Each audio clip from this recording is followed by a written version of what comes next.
Today on the podcast, we have our monthly news and analysis episode. We'll look at not only what is changing in the Disney company, but what these changes mean for the future of film, the parks, and Disney+. We have 6 sections, and in terms of topics, we have everything from gaming to Reedy Creek to Epic Universe to Moana 2. With the earnings call and some standalone announcements, it's been a very heavy news week for the Disney company. And today here on the show, we'll take all of these announcements apart and discuss how they create unique challenges and opportunities for Disney in the months and years ahead. That is, we'll take a look not only at what these announcements mean for us today, but where they're likely to take us in the future. We have a lot of interesting stories to explore. This is another chunky episode with many interrelated segments. So, if you're ready, let's go.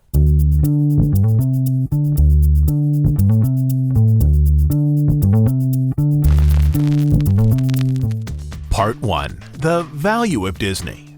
In our first section, we're going to move down into the world of finance, but in this world are also some of the seeds that suggest where the Disney company is likely to expand and develop in the coming months and years. The Disney stock is finally moving higher. Most newspaper articles are pointing to Disney beating Wall Street estimates.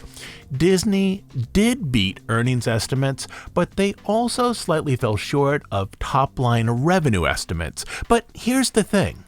They've beaten earning estimates before without significant stock price movement.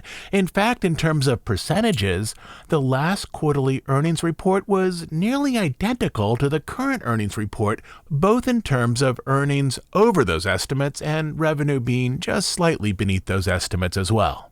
So this brings up an interesting question. Why is this report producing a different result with investors? There are 2 more elements to the story. First, Disney has announced that it will now buy back $3 billion of its stock, the first time it's bought back stock since 2018. This appears to be part of an organized strategy to raise the stock price, likely to minimize the impact that Nelson Peltz and others have on the upcoming board vote. When a company buys back stock, it reduces the number of outstanding shares and artificially raises the value of each remaining share. Also, a corporate buyback means, for investors, that there is suddenly more money looking to acquire shares than there was over the previous few months. And that is exactly what has happened here. The buyback announcement finally spurred the stock price over $100 per share. In the days before the announcement, the stock was hovering in the low 90s. Almost immediately after the announcement, in after-hours trading, the stock price popped to over $106 per share. That rise continued to $111 the following day, and then by midday Friday, when I'm writing this, it was back down to $107 per share. Whether the stock can hold these gains, we'll see in the coming weeks. Disney is buying back $3 billion of stock, as I said, which by itself should keep the price elevated for a while. $3 billion is roughly 1.5% of the company's overall value. If it was purely mathematical, acquiring and likely removing $3 billion of stock through buybacks should raise the stock price by 1.5%, by then elevating the value of the remaining shares against the overall value of the company. This by itself would have elevated the stock price into the high $90 range. But the momentum and the belief that Disney is bullish on its own future not only signals that hopefully more positive changes are coming, it also has spurred additional upward movement in the price. In short, a company typically buys back stock when they believe it's a good investment. That is, when they believe the price will move higher in the coming months. Beyond this, the elevated share price should make stockholders happier with Disney's current management as we move toward that board vote and the annual shareholders meeting. But raising the price for a couple of months through a buyback is different than elevating the price over many months. Holding the price at these higher levels will likely mean a shift in perceived value of the company. And that may be tricky to pull off. Add into this one other aspect of the strategy. Not only did Disney announce a stock buyback, they announced that the next semi-yearly dividend would be 50% higher than the previous dividend. Both of these elements directly and immediately increase shareholder value if most of these gains can hold until the next shareholder meeting, now set for April 3rd. I think this will effectively end Nelson Peltz's bid to change the Disney board. On Twitter, or what's now called X, a person with Peltz's company posted on Peltz's Tryon Fund account, "It's deja vu all over again. We saw this movie last year and we didn't like the ending." Here's my take. This was mostly sour grapes at being outmaneuvered by Disney, but there's also a nugget of truth. In Peltz's perspective, as part of Disney's clear strategy, is to inflate the stock price through a buyback, which is a limited time, limited fund opportunity, a move that, for Disney, spurs the stock to higher prices beyond the actual value of the buyback. The question now is, will these gains remain with the stock until, say, July? There's reason for cautious hopefulness here. I think that this is Iger's strategy to show upward movement while anticipating that more meaningful financials, especially with positive results for Disney Plus and theatrical releases, will support a higher stock price as the year moves forward. Essentially, Disney needs some blockbusters at the box office, and it needs to show that Disney Plus will soon be profitable. But we haven't yet reached a place where we've seen Disney Plus and theatrical turn that corner, so that leaves a few things for us to closely follow as we move toward summer. Iger continues to say that Disney Plus will be profitable by this coming September. On the recent earnings call, the new CFO, who started with Disney just a couple months ago, said that there was a sense of urgency in terms of streaming profitability. After the earnings call was over, one financial analyst put it this way: "The timing and path forward still remain pretty ambiguous for Disney Plus." And whether Disney moves its streamer to profitability, I think, will be a key test of how this stock price strategy plays out later in the year. But what has happened here is that I think Iger is making a calculated gamble. First, he's gambling that the higher value of the stock will defeat a hostile attempt to place outsiders on the Disney board. And second, he's gambling that the artificially raised price of Disney stock will soon be supported by better performance at the box office and a spreadsheet that shows that Disney Plus, after its first 5 years, is finally profitable. So theatrical and Disney Plus results are likely the two areas to most closely watch as we move through spring and summer.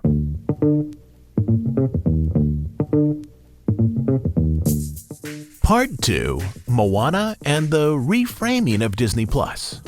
The Moana limited series, once earmarked for Disney Plus, will instead now become a theatrical release called Moana 2. This partially signals that Disney believes this material is better than initially expected, but also this shifts the production cost for this series or film outside of Disney Plus. An original animated series or film for Disney Plus was no doubt one of the most expensive productions umbrellaed under the streaming service. Moving that project over to theatrical can help lower the cost billed to Disney Plus, which may help the streamer move closer toward the ever-looming goal of profitability by the end of September. And that's this coming September 2024. This shift may be particularly important right now, as Disney Plus just lost 1.3 million subscribers over the previous quarter, during a period when the service both raised the subscription price and also had only a few new offerings for adults. Moana 2, as the project as of this past week is now called, will come out in theaters on November 27th, which means that there's now only 9 months to finish the transformation of a miniseries into a feature. A miniseries typically has small notes of narrative conclusion or perhaps elements of a cliffhanger at the end of each episode, which creates narrative unity for each episode. A feature film typically delays those notes of narrative conclusion until the final 10 or maybe 15 minutes of the presentation. So there is no doubt here, a narrative challenge to reconfigure material initially shaped as a series of episodes into a continuous feature intended to be viewed in one session. Beyond Moana 2, there's another takeaway in all this. Every film that's coming out this year, and also most films next year from Disney Animation, Pixar, Lucas, and Marvel, is a sequel, a franchise film, or a remake.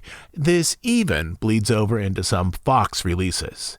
This includes Inside Out 2, Deadpool 3, an Alien sequel, a prequel to The Omen, Moana 2, Mufasa, the Snow White live-action version, Captain America, Brave New World, Fantastic Four, the live-action version of Moana, Thunderbolts, a reboot of Blade, and Avatar 3. This seems to be the current strategy to entice an audience back to in-person theaters. Disney is suggesting two things here, I believe. First, the trend away from theaters is likely more substantial and long-term than Disney and other studios had initially thought. And second, that original projects, for the most part, are far too risky and expensive to market and release to theaters right now, when many people have fallen out of the habit of catching a film at the local cinema. The Lucasfilm model might be one useful model that we see in the future. A successful Disney Plus project, such as The Mandalorian, might become one path that eventually leads to a theatrical release once a project has a large audience base. And as long as we're talking about Disney Plus, Disney has also acquired the Taylor Swift Eras concert film with 5 new songs to be added into the presentation that will only be shown on the streamer. This no doubt will bring in more adult subscribers. If you click over right now to the Taylor Nation Instagram account, the announcement of the Disney Plus premiere received about 800,000 likes within 24 hours of its announcement. So some Swifties are surely about to subscribe to Disney Plus. Who knows? Maybe Disney can even bring in a little extra cash by selling some Disney Plus friendship bracelets. Overall, I see a trade-off here. Moana is being removed as a Disney Plus original, but Disney right now has plenty of new and ongoing programming for family and younger viewers. In its place, though, money appears to be being spent on the Taylor Swift film, which should bring in new adult subscribers, much like Hamilton did back in 2020. The Taylor Swift film will also allow Disney to effectively advertise in different markets than they would have been able to do with that Moana series. Moana 2 simply dips back down into the known audience of existing Disney fans. The Taylor Swift tour film reaches outside of that Disney fan demographic. Not only will that film with the new songs appeal to die-hard Swifties, but also to adults who are curious about the Eras Tour experience, but were unwilling to shell out a stack of cash to get a ticket for the live show. So I see this as a reasonable strategy, with one cost here being that the Moana 2 film may, when it's released, still feel a little like a miniseries that's configured together for a continuous film.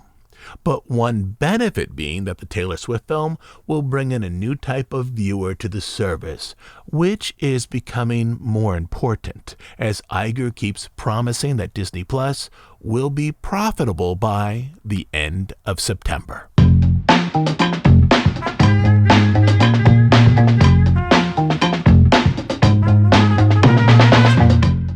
Part 3. The Path Forward for ESPN.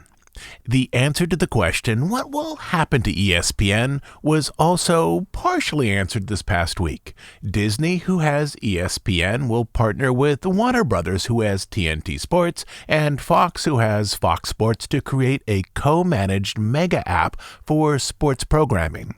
A few episodes ago here on our podcast, we speculated on the financial advantages of studios cutting out cable as the bundling service and together directly creating a combined streamer for film and TV content.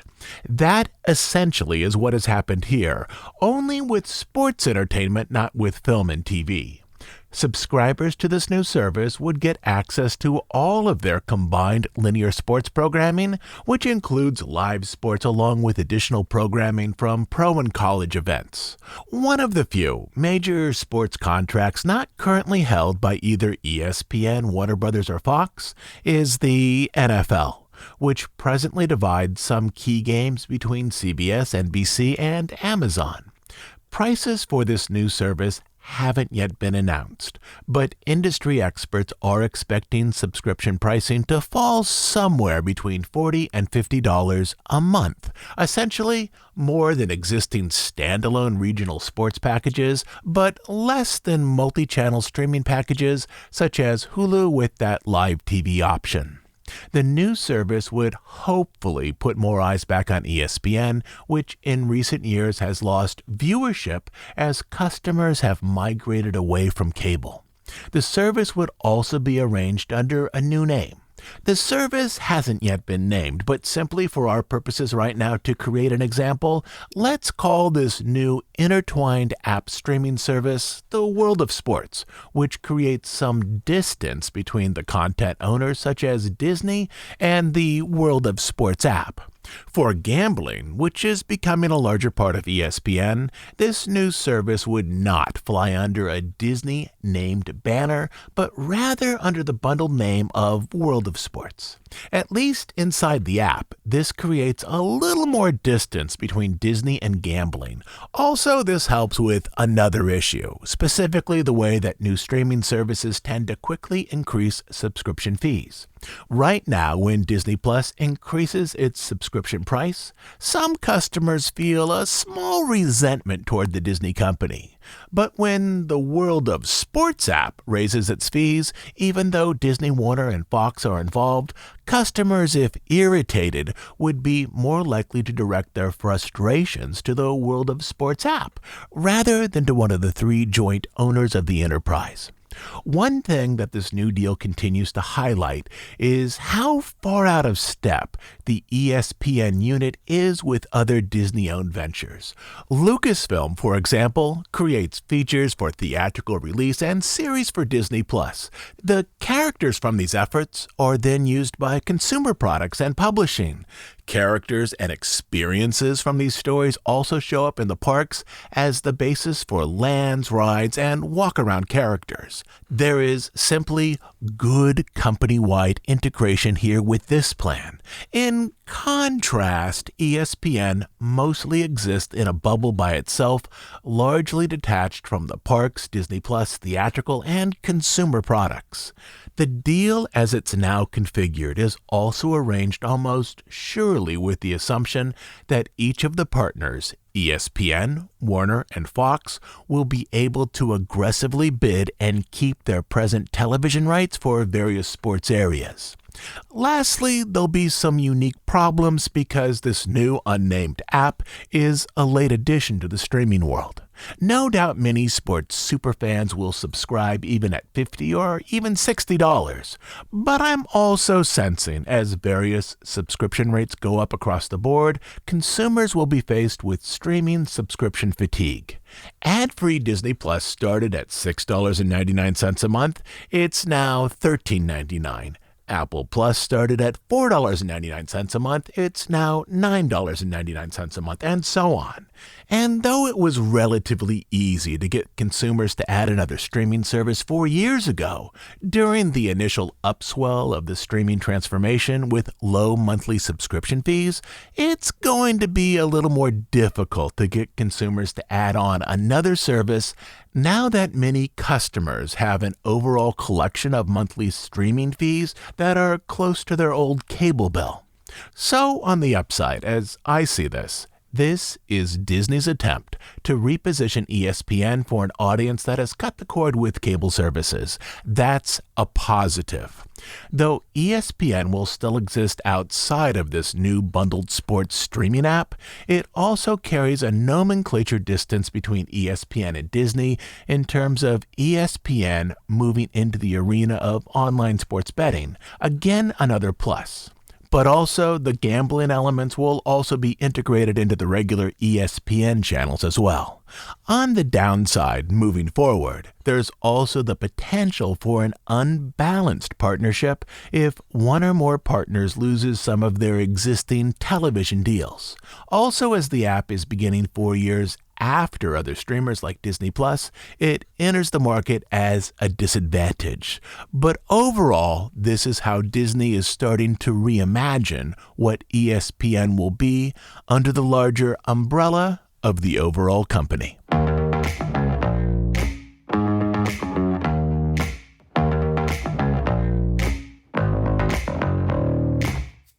Part 4. Disney looks to gaming again. This past week, Disney announced that it would acquire a $1.5 billion equity stake in Epic Games to create game experiences for characters from Disney, Pixar, Lucasfilm, and Marvel. Disney has had an off-and-on relationship with video games, at times developing them in-house through Disney Interactive, at times through partnerships, at times by licensing its intellectual properties to outside gaming companies. You remember a couple years back, Bob Chapek's initiative to create a multiverse for various Disney characters, an effort that ultimately went nowhere? Well, that has been indicative of Disney's previous efforts to manage gaming in-house, basically a struggle to effectively work inside of a complex industry that has in the past produced mixed results for the company. The new plan is to partner with a rising industry leader, Epic Games, which connects to Disney in multiple areas. Epic Games is the developer of Unreal Engine, a game engine that is widely used both in and outside of gaming companies, including for the production of TV and film. The production of The Mandalorian in part relied on Unreal Engine. Imagineering has used Unreal Engine in the development of attractions, most notably Millennium Falcon, Smuggler's Run, but Epic Games' flagship effort on its own is Fortnite. Gaming in the past decade has become a noticeable problem for Disney, especially as Disney is a company focused on a family audience. This means its focus also includes Gen Z and the generation to follow, which is called Gen Alpha. Kids and teenagers spend far more time gaming than they do watching TV. Gaming as an industry also brings in more money than the film and music industries combined. In ways I think that some Disney executives have imagined that kids today have similar experiences as did kids back in the 1980s and 1990s. In part, that's true. A focus on scripted screen entertainment is still a large part of childhood, but the media landscape of childhood has also expanded deeply toward the internet, toward videos produced for kids by kids, and into gaming. And Disney, like other traditional media companies, has struggled to manage all of these shifts. When kids put in a game, they tend to shift away from Disney properties and move instead toward Mario Brothers, Jurassic Park, Final Fantasy, and Zelda. They become familiar with and attached to other IP, which is what marketing people call a problem for brand awareness and brand engagement. Disney's equity stake in Epic Games is another attempt to move into gaming, though I should point out Disney has attempted to move down similar paths in the past, but has typically backed away from them after a few years.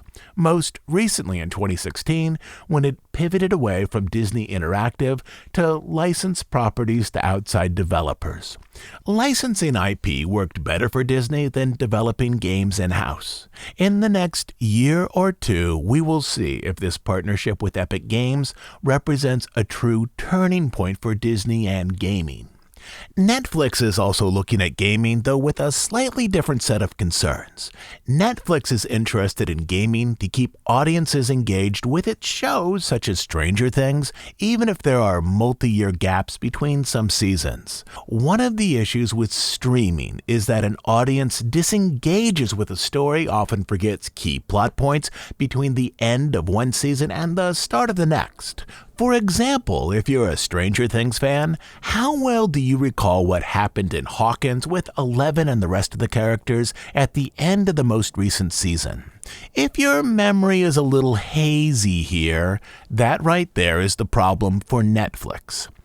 Disney Plus doesn't have this specific concern, at least not for most of its series. Most of its key programs are limited series in which a full story is told in 6 or 8 episodes, such as with Echo, Hawkeye, or Obi-Wan. But Disney is also aware that its main audience, when it migrates to gaming, often engages characters affiliated with rival companies, such as Nintendo, which has ties to Mario Brothers and Super Nintendo World.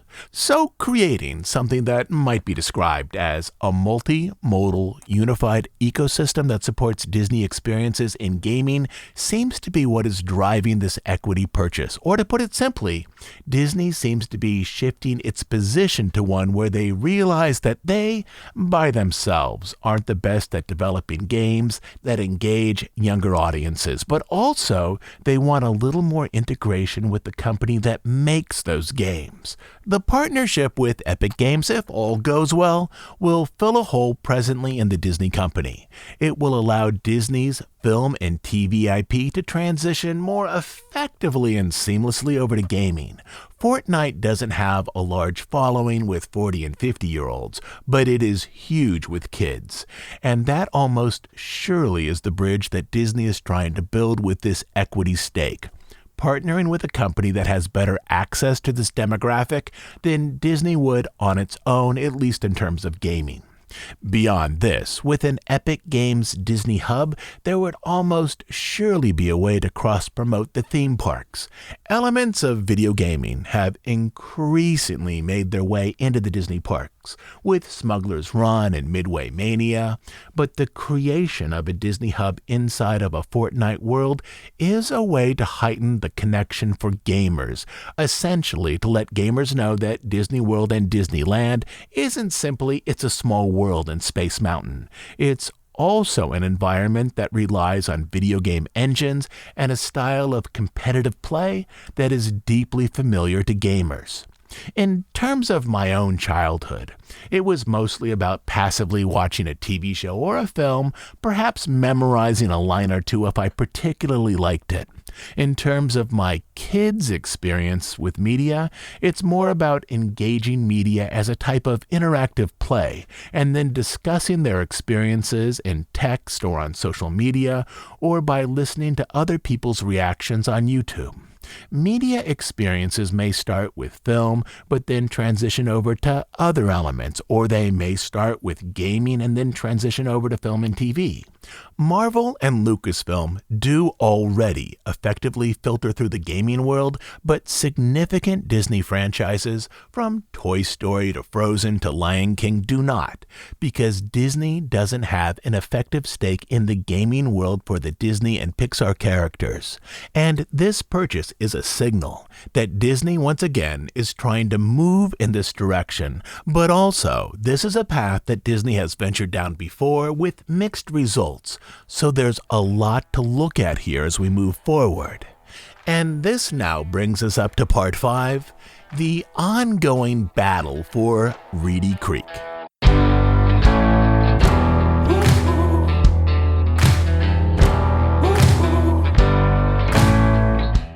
So, before I jump into our next section, I feel I should point out that it is absolutely pouring here. I live in California and we have been pummeled with endless bands of rain for the past week. So there's going to be a little bit of rain noise in the background for all this, but we're still good.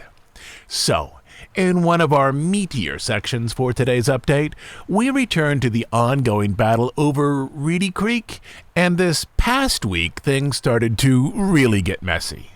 In a surprising turn, or at least what I think is a surprising turn, on January 31st, U.S. District Court Judge Alan Windsor dismissed Disney's lawsuit against the Central Florida Tourism Oversight District, that's the CFTOD, and other government officials. As you probably recall, there were two cases going on. The first, a federal case that Disney filed against Florida officials, asserting that actions against the Reedy Creek Improvement District were designed to punish Disney and ex-CEO Bob Chapek for their political views and political speech, which are protected by the First Amendment. The second case, filed in state court, was focused on the contract Reedy Creek made with Disney shortly before the CFTOD replaced the Reedy Creek Board. This contract transferred some powers traditionally held by a district as a government entity over to Disney as a private company.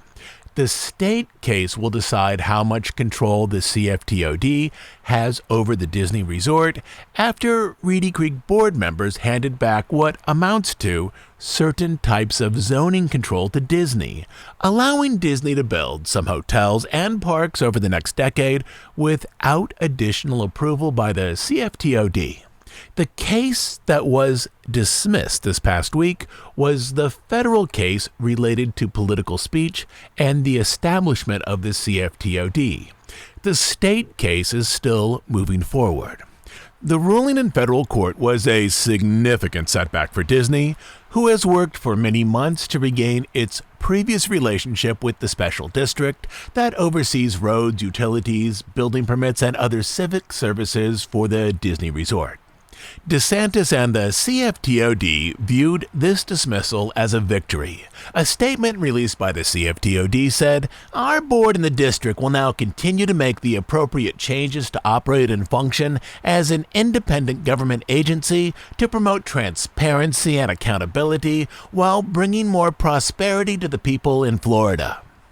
In his ruling, Judge Windsor did not discuss the state's motivation in sunsetting Reedy Creek and a handful of other special districts created before the ratification of the Florida Constitution in 1968, but rather he focused on the issue of standing, specifically if Disney had standing to bring the case against specific people or entities. In short, he wrote, Disney lacks standing to sue the governor or the secretary, and its claims against the CFTOD defendants fail on the merits because when a statute is facially constitutional, a plaintiff cannot bring a free speech challenge by claiming that the lawmakers who passed it acted with a constitutionally impermissible purpose. The law, as written, did not specifically target Disney, rather a small group of special districts that included Reedy Creek. Reedy Creek was created in 1967, so it barely fit within the time frame targeted by the Florida law. This leaves open the discussion of motivation. It appears that statements by government officials where they explained that the law was, in ways, retribution for Disney's political statements weren't considered in this ruling. Effectively, at least in terms of its language, this law was directed at a small group of special districts without specifically singling out Disney, even if that was the intent of some officials. The judge chose not to consider issues of intent in his ruling, specifically why the legislature created that ruling at that time. The judge only looked at the language in the law itself, with the bill targeting a group of unnamed districts created in 1968 or before, without specifically naming Disney. Essentially, the judge said that he would not consider elements of intent or motivation, even if the governor and members of the legislature commented on these things elsewhere, and even if elements of intent do not show up in the law as written. Elsewhere in his ruling, the judge explained, if Disney lacks standing, the court may not consider the merits of its claim, no matter how weighty or interesting. To make the ruling, the judge largely relied on case law, citing previous cases, and bypassing some underlying concerns related to First Amendment free speech. Richard Fogelson, a retired professor at Rollins College, put it this way for PBS. Everyone knows the legislature's act was retaliatory towards Disney. It just wasn't provable by legal standards. For the case to move forward, according to the judge, Disney must show standing as to each defendant it has sued. Most notably, this released Governor DeSantis and the Secretary of State from future actions. The judge pointed out Disney has alleged enough standing as to the CFTOD defendants, but not as to the governor or the secretary. This now leaves open the possibility of Disney suing members of the CFTOD if they can show that the actions of the CFTOD have harmed them. Essentially, the ruling suggested that Disney needed to reframe their suit and then start over. To develop standing, Disney's business and legal team would need to establish how the CFTOD has harmed them. The judge's ruling suggests that Disney may have been harmed because they, as the primary taxpayer for the district, are not able to vote board members into their role, meaning that they have no meaningful representation in terms of land use decisions that affect them. This is a type of legal harm. Disney might also develop a list of financial harms, such as how the CFTOD has caused Disney to lose profits, perhaps by slow-walking permit approvals. But then the suit becomes about money as opposed to governmental manipulation of the district board and who ultimately controls that board. And there have been rumors inside Disney that some feel as though the CFTOD has pointedly dragged its feet with permit approvals and inspections, which has financial ramifications for Disney, but also might be difficult to prove. A case arranged around these issues quickly becomes about future value, that is, the value of Disney in the coming years. What Disney would then be suggesting is that the current board, if left in place, may harm Disney in the future. But lawsuits are typically about damage that has already happened, not the potential for future or ongoing harm. Starting over with a more financially centered suit is only one of Disney's actual options. They can also appeal the ruling to the 11th Circuit Court, which is what they did the following day. Shortly before appealing, a Disney spokesperson said, "This is an important case with serious implications for the rule of law, and it will not end here. If left unchallenged, this would set a dangerous precedent and give license to states to weaponize their official powers to punish the expression of political viewpoints they disagree with. We are determined to press forward with our case."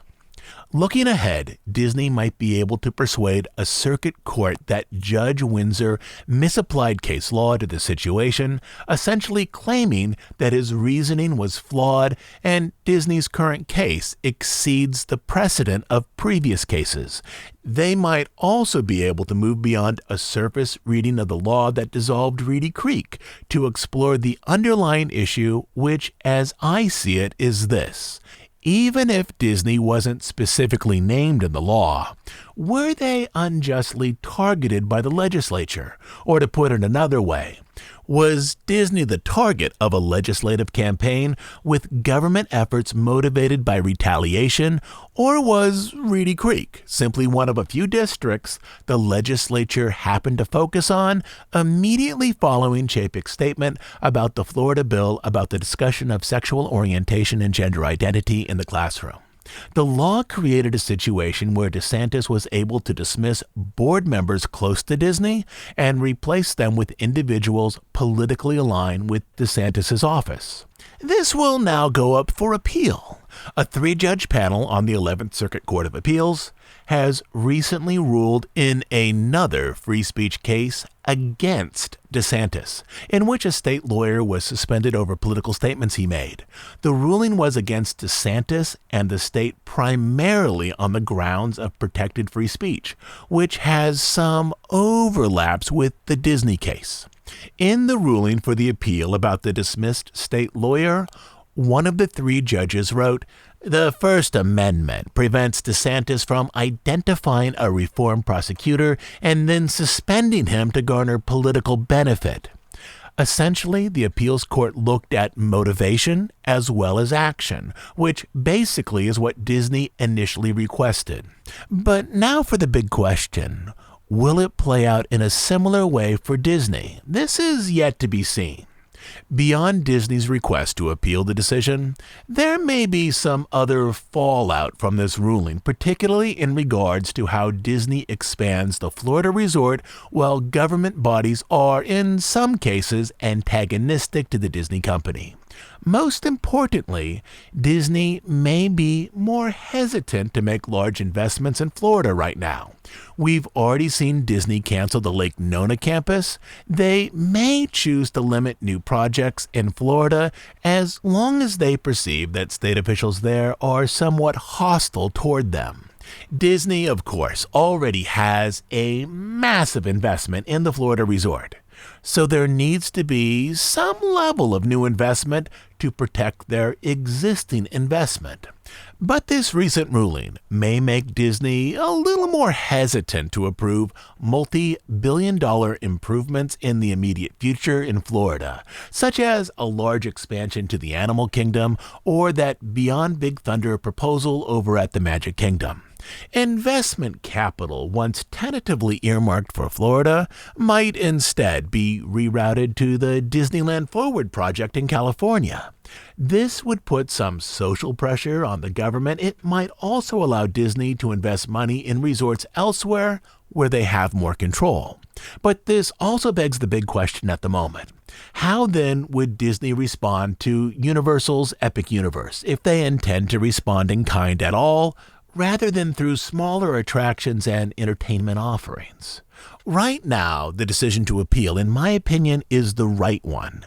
The issue, as I see it, has more to do with motivation and if the tools of government can be used as a type of political retaliation.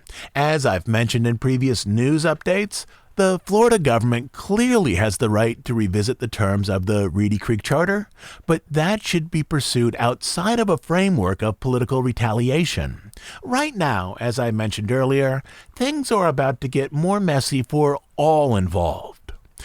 The 11th Circuit Court has ruled against DeSantis in another highly visible free speech case, that's true. The same may happen here, but also, at some point, there needs to be an internal calculation as to how much can be gained from an ongoing legal dispute that also causes the Disney company to limit investment in Florida as Universal opens their third actual theme park.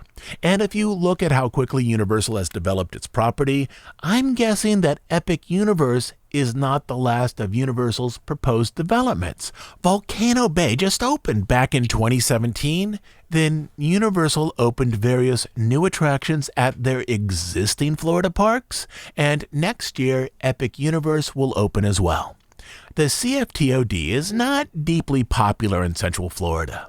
While DeSantis was on the campaign trail, he was effectively able to use Disney as a cultural punching bag to both fundraise and to communicate his political message. But now that DeSantis is no longer a presidential candidate, perhaps his position will change towards Disney, as Disney remains the state's second largest private employer. But as this continues to drag on, I see this type of reconciliation as less likely, as DeSantis' campaign ended a couple weeks ago and there hasn't been much change in terms of Reedy Creek. If anything, over the past couple of weeks, this issue has become slightly more polarizing and contentious than it was back in December.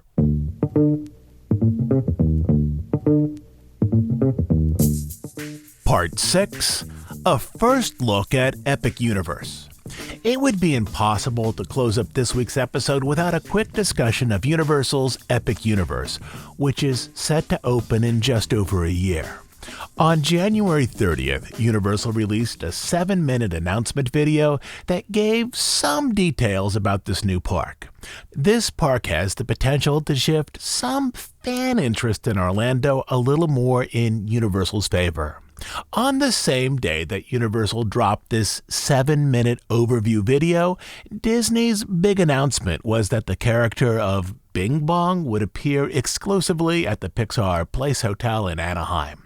Now, I know there's a little bit of unintended humor in this comparison, and I don't mean to make too much of this, as both of these announcements were made on a random Tuesday at the end of January.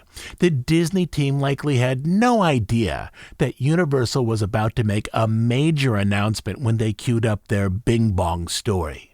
But the contrast does illustrate a key underlying concern. At the moment, Disney doesn't have projects of scale to counter Epic Universe. Epic Universe will have 5 lands, as well as hotels, restaurants, and shopping. The 7-minute video announcement gave only granular details for one of the 5 lands, Celestial Park. It's the entrance area for Epic Universe, the area that has the most general theming. So there are at least 4 more video announcements in our future, one for each additional land coming in the next few months. There are likely additional announcements beyond this to preview hotels, restaurants, and shopping, perhaps also some announcements discussing live entertainment. So there's going to be a wave of Universal-focused announcements in the world of theme parks for the next 16 or so months. Not to use Chapek as a scapegoat yet again, but the decision to announce nothing of scale at the 2022 Disney Expo was made by Chapek. It was almost surely a decision fueled in part by a need to divert funding from the parks to fill in massive losses at Disney Plus during the streaming service's early years. But now that decision is going to have significant ramifications in that Universal is going to be able to focus the attention of many theme park fans on Epic Universe and likely on other Universal projects without a significant answer from Disney. We've talked about Epic Universe multiple times on this show, but this past week we got a few new details about one of its 5 themed areas, Celestial Park. This is an area with open green space and water features. For the past few years, Disney has been transforming some of its own parks so that specific areas look like and can be used as urban parks, somewhat like Central Park in New York, with play areas, restaurants, and even shopping. Celestial Park over at Universal will fill this same niche, with a greater attention on environment than on rides and attractions. In terms of rides in this one area, there are just 2. The first is Starfall Racers, which is a dual-launch coaster that has over a mile of track, a ride that will reach speeds of just over 60 miles per hour. The coaster trains are illuminated so that at night they will appear like comets moving through the sky. The second is the Constellation Carousel, which I would say is more of a visual icon for the area than a key attraction. The carousel is ornamented with lights and cosmic designs, but the carousel animals, from dragons to peacocks to unicorns, will lift riders up 6 feet into the air and also turn a full circle, creating a unique carousel experience. But the big reveals for Epic Universe are still in the months ahead, no doubt with more video presentations focused on worlds devoted to Harry Potter, How to Train Your Dragon, the classic Universal monsters, and Nintendo. And that is generally where we are going in the days ahead, with a slow release of information that has the potential now to shift some of the attention typically lavished on Disney in Florida over to Universal. I'll be back next week with a new episode. The plan right now is to continue our story of Walt Disney and Larry Watkin as together they develop key Disney features for the 1950s. As you know, we're an ad-free, listener-supported podcast. We do just 2 things: deep dives on stories related to the history of the Disney studio and the parks, and news and analysis of current events as they relate to the Disney company. We are funded entirely by listener contributions, listeners who become supporters over on Bandcamp. On Bandcamp, you will find over 200 episodes not available on iTunes or anywhere else. But the best reason to join us there is to support the work we do here and to make sure that this podcast continues to exist. You can become a monthly subscriber at dhipodcast.bandcamp.com. I'll also leave a link down in the show notes. So, until next Sunday, this is Todd James Pierce.